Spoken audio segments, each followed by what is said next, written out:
नमस्कार, नीती स्पंदन या चॅनलमध्ये आपले सहर्ष स्वागत आहे।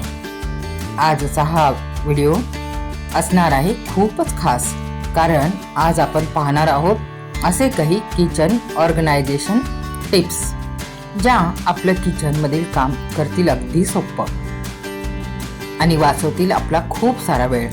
काम करताना आपल्या किचनमध्ये कोणता पसारा देखील होणार नाही। चला तर मग आजच्या या व्हिडिओला सुरुवात करूया। मसाल्यांचे डबे हाताशी ठेवा, जेणेकरून स्वयंपाक करताना सोपे जाईल, काही गडबड होणार नाही। तेलाच्या डब्याखाली टिश्यू पेपर ठेवा, जेणेकरून ओठा, कपाट, तेल गळून तेलकट होत नाहीत व आपली चिडचिड देखील होत नाही। सर्व वस्तू जागेवर ठेवायची सवय ठेवा, शोधाशोध होत नाही, किचन सुंदर नीटनेटके राहते। सर्व वस्तू जागेवर ठेवल्याने वेळेची बचत होते, कामाचा वेग वाढेल, स्वयंपाक आनंददायी होईल। किचन नेहमी फ्रेश, हायजेनिक, आरोग्यासाठी उत्तम व स्वच्छ राहील।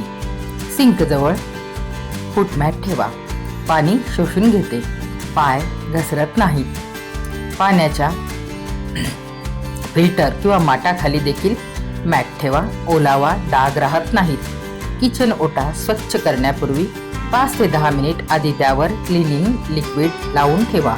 हट्टी डाग, तेलकटपणा कमी मेहनतीमध्ये निघतो। किचन चिमणी रोजच्या रोज स्वच्छ करा, त्यावर तेलकट थर राहू देऊ नका। किराणा साठवण्यासाठी एकसारखे पारदर्शक डबे वापरावे, यामुळे गोंधळ होत नाही। डस्टबिनमध्ये पिशवी ठेवा, त्यात कचरा व्यवस्थित भरून ठेवा, डिस्पोज करायला सोपे होईल।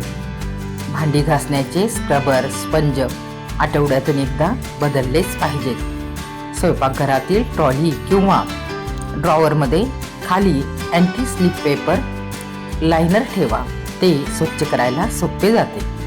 फ्रीजमध्ये ग्लास शेल्फमध्ये मॅट टाका, तसेच उरलेले अन्न उघडे न ठेवता झाकून ठेवा किंवा सिलिकॉन लावून ठेवा।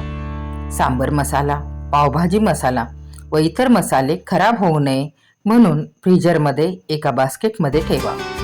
तेल, मीठ, तूप इत्यादी वस्तू ट्रेमध्ये ठेवा। ओठा स्वच्छ करताना फक्त ट्रे हलवा। स्वयंपाक करताना भाजी हलवून चमचा ठेवायला स्पून रेस्ट किंवा छोट्या डिशचा वापर करावा।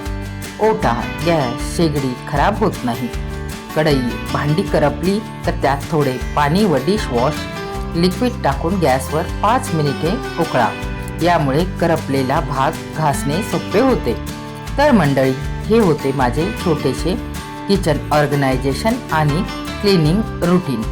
आशा आहे की या व्हिडिओतील टिप्स तुम्हाला नक्कीच उपयोगाला येतील। तुमच्याकडे सुद्धा काही खास क्लिनिंग टिप्स असतील तर मला कमेंट्समध्ये नक्की सांगा, मला वाचायला खूप आवडेल। व्हिडिओ आवडला असेल तर लाईक करा आणि अशाच नवनवीन व्हिडिओसाठी आपल्या चॅनलला सबस्क्राईब करायला विसरू नका। भेटूया पुढच्या व्हिडिओमध्ये, तोपर्यंत आनंदी राहा आणि घर स्वच्छ ठेवा।